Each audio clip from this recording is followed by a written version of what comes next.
Good morning. It's 11 in the morning. Coffee tayo. Black coffee. Naubusan naman ako nung kape ko dito sa bahay. Yung Tang's Purple Coffee natin. Akong dala dito sa bahay. So, black coffee tayo ngayon. Samahan natin yung almusal natin ng favorite kong biscuit. Ito naman yung pwede kong kainin talaga. Hirap na buksan nito. Favorite ko to, Biscoff. Biscuit and coffee. Feeling ko yun ang kahulugan nun. Kasi Biscoff. Gawa ng Lotus. This is vegan friendly. Coffee and this one, panala.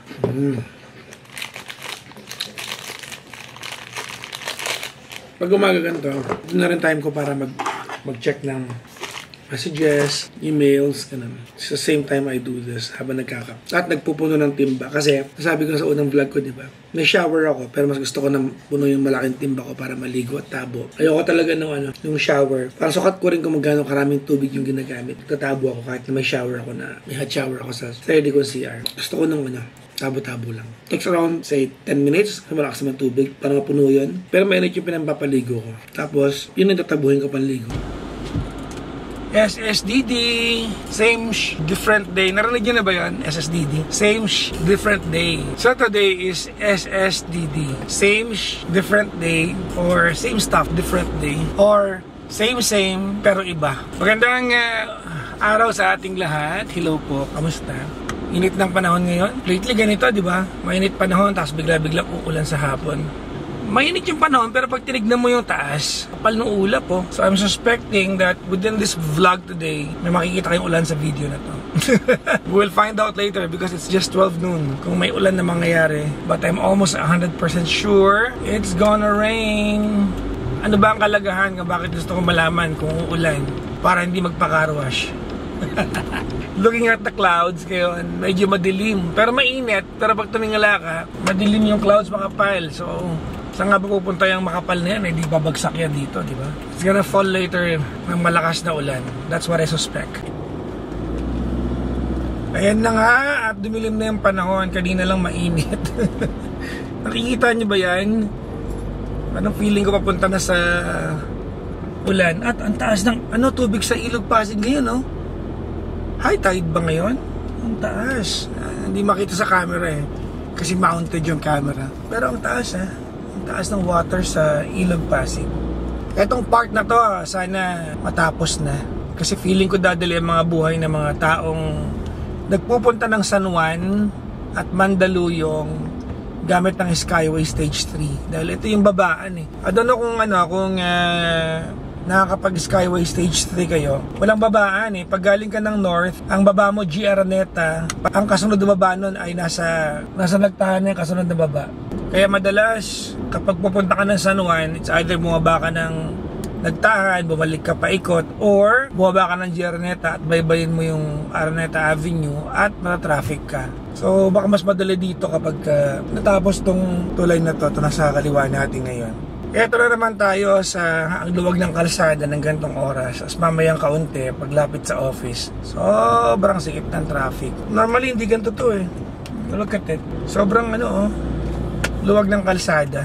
This is not normally like this. Ito na yung Energy FM sa kanan. The building is still under renovation. Medyo maganda na yung building namin. So normally I'd park downstairs kasi dito sa ilalim, sa basement, pag umuulan, rekta ka na sa elevator.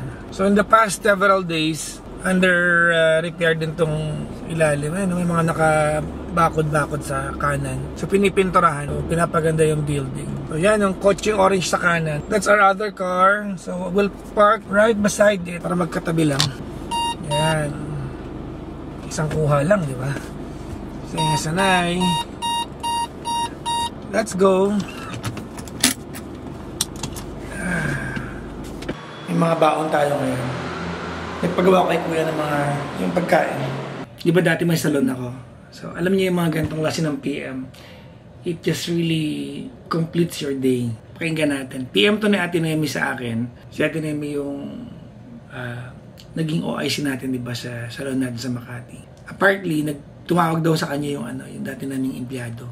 ito yung sinabi ni Ate Nemi. Nag-voice message si Ate Nemi. Boss, nag-message po pala si Kevin. Gusto po niyang magpasalamat po sa inyo dahil kasi po yung kanyang natutunan sa trabaho niya sa salon po, sa salon mo po, malaking bagay kasi ngayon po nag-on training na po siya for 2 months, then okay na yung visa niya going to US. Parang mag-ano po siya, barko, cruise ship, then salon din po. So isa siya sa napili at nakapasa, kaya on training na siya. Tapusin lang daw po niya yung 2 weeks sa training, then anytime alis na din po siya kaagad. So tumawag po siya at maraming salamat po, boss. Yun lang po. Di ba? Nakakataba ng puso. Ang sarap yan ng ganung pakiramdam. Yung idea na na they remember what you've contributed sa buhay nila. Alam mo, I always like people who know how to appreciate what you've done for them.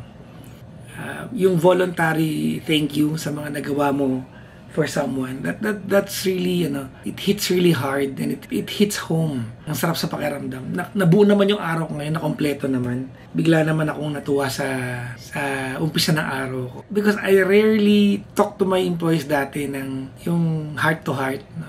Ang language of love ko sa kanila is to take them out, magpakain sa salon, magbiro, yung pinaka-language of love ko. Other than that, they will not remember any heart to heart with me kasi parang feeling ko hindi ko obligasyon sa kanila yun. Kasi siguro pag ngayon yun, I would have done it differently. Pero nung time na yun, I just want them to grow and learn on their own initiatives. So yun, medyo na-energize naman ako going forward sa araw na to. Aww. Dahil dyan, magkakape tayo. Aww, Pang's Purple Coffee. Available pa rin, Pang's Purple Coffee. Bili kayo. Alas 3 na ng hapon, may mga nagawa tayong trabaho. At may baon ako kanina, di ba? Naalala niyo ito. Ano to? Di ko alam ang tawag dito, yung kanin na may spam na binalot ng nori. Pinagawa ko yung kaya ko, adlay, tofu, tsaka yung unmeat. Ginawa niya ako. Pero sabihin niya ako na, hindi kasing firm ng kanin niya na, kasi buhag-hagang adlay. So we'll try. Winner. Bagong invento na naman luto kami sa bahay. Ang galing. Nagawa ng paraan ni Kuya. 3 o'clock, inaantay lang namin dumating yung guest namin. Monday ngayon, it's Believable Story Day. So may guest sila, Sheena at Jimbo. At mayroon silang i-interview. At yung i-interview nila, ako nag-invite. So nantay ka lang dumating, 4 p.m. ang salang. After nun, siguro a little bit of work pa. And then, go to the gym. Ongoing interview ng ating guest. Ito na. Andiyan na si Ate Ruby, nakasalang na. Ito na si Ate Ruby. Ayan siya. Nakikita niyo ba siya? Ayan, kapatid ni Alma. Ayan. Ayan. May mga audience. May mga audience. Buti na lang pag ayan. Ito yung ating control area. Oo nga. Buti hindi kayo nabutan. Si Kasi Ate Ruby, ito po, ating guest. kapag umulan, mas lalo matitriple yung traffic. At mas triple yung kaba. Uy, subi na subi, sir. Ang pogi naman. Haggard na ako, sir. Yung lagay na yan. Wow. May na-aksidente, guys. Oh. Patingin. Oh my God. Hawakan mo nga ito, bidali.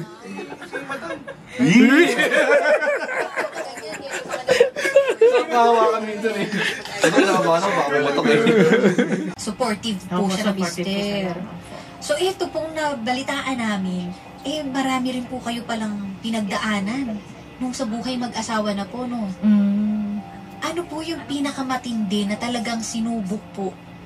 So kasama ng guest namin ngayon, yung sister niya na kaibigan ko. Madam. Papuntayin natin dito si... Yan. i-assist nyo nga si Madam. Yes. Tingnan natin. Go na. Mahihain sila magkakapatid. Medyo mataas. Buti na convince natin. Si Alma ang pinakamatagal maupo sa lahat ng Sige guest, po, no? alalayan nyo na lang, paupuin nyo na lang si Madam. Sige, hawak po. Ayan. Ayun! Okay. Perfect. Maraming salamat sa ating mga interns. Diyos ko, may second floor ba? Ang taas naman ng guest.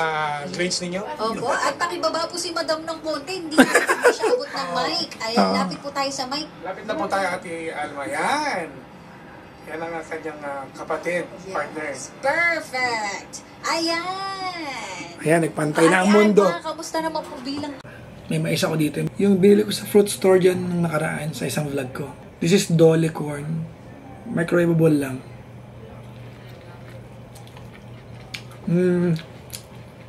5 days na sa ref ko to. Init ko lang. Masarap pa rin. After nito, punta na ako sa gym. Palipas oras lang. Love her bring, she brings to me, and I love her. Love like ours could never die. There's a shadow hanging over me. Oh, yesterday came suddenly. Why she had to go, I don't know. She wouldn't say. Every time our eyes meet, these feelings inside me, it's almost more than I can take. Baby, when you touch me, nakapag-gym na nga. Tara. It's 6:17. It's time for us to exercise. Exercise is important. Finish na yung workout. At re-energize tayo, syempre. Hindi pa talaga nagagawa ng workout. Nakaka-re-energize. Air naman tayo ngayon. At magta-try tayo magpasaya ng tao. Let's go! Andito na ako sa office. Buti na lang may elevator na talaga kami. Oo, kasi hindi ko nakakatin ng mana-mana yung 3rd floor.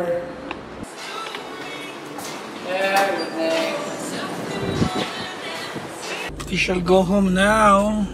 Tapos na yung ating programa. Nailisas ako sa kanta. Yung huling-huling kantang plinay ko. Ay, hindi pala.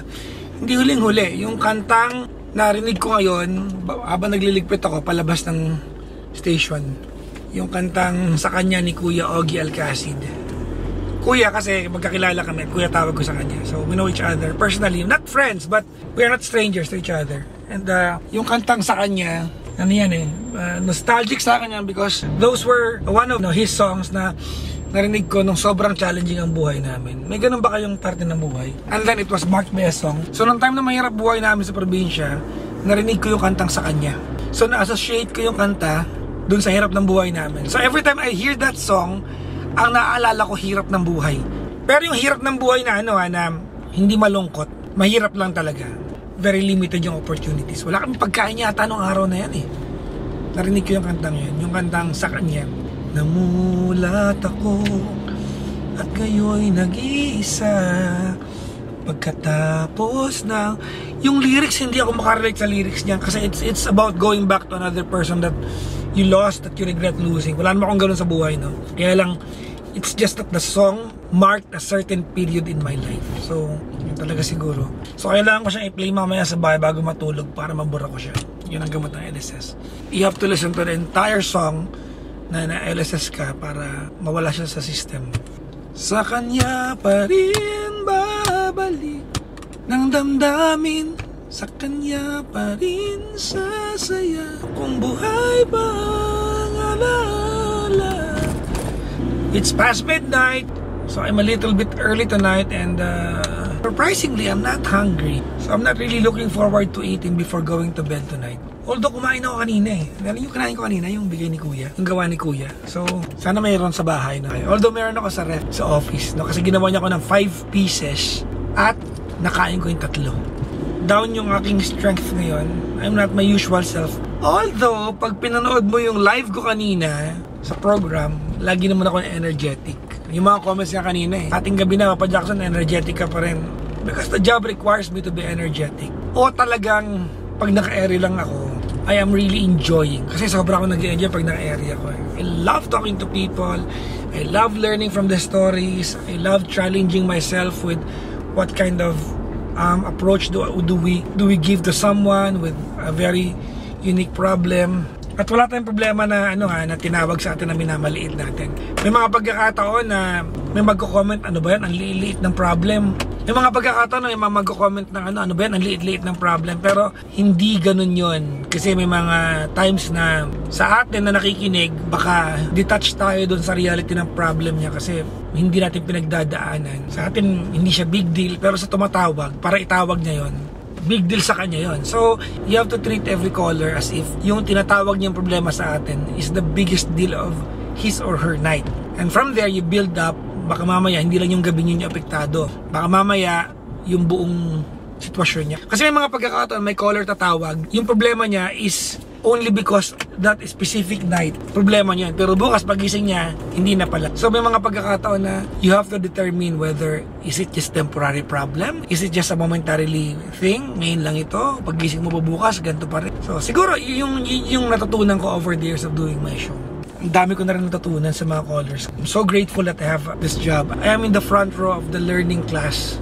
Learning from all the callers na meron. What a job I have.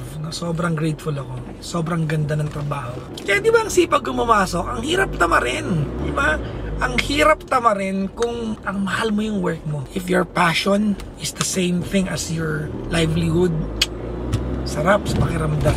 Diba? Yan ang mga passion ko. Magsalita, makinig, magbenta. Diba? Kaya ka nag-networking din ako eh. Kasi passion ko yan eh. Selling products. I love selling products. Papadownline ba kayo sa akin? Magaling ako upline. I'm home. And konting edit.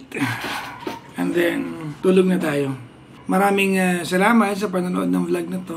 I'm really weak today. Hindi ko alam kung bakit. Baka kailangan ko lang magpahinga na a little earlier. So, ako'y magpapahinga na. Bye-bye everyone. Bye-bye.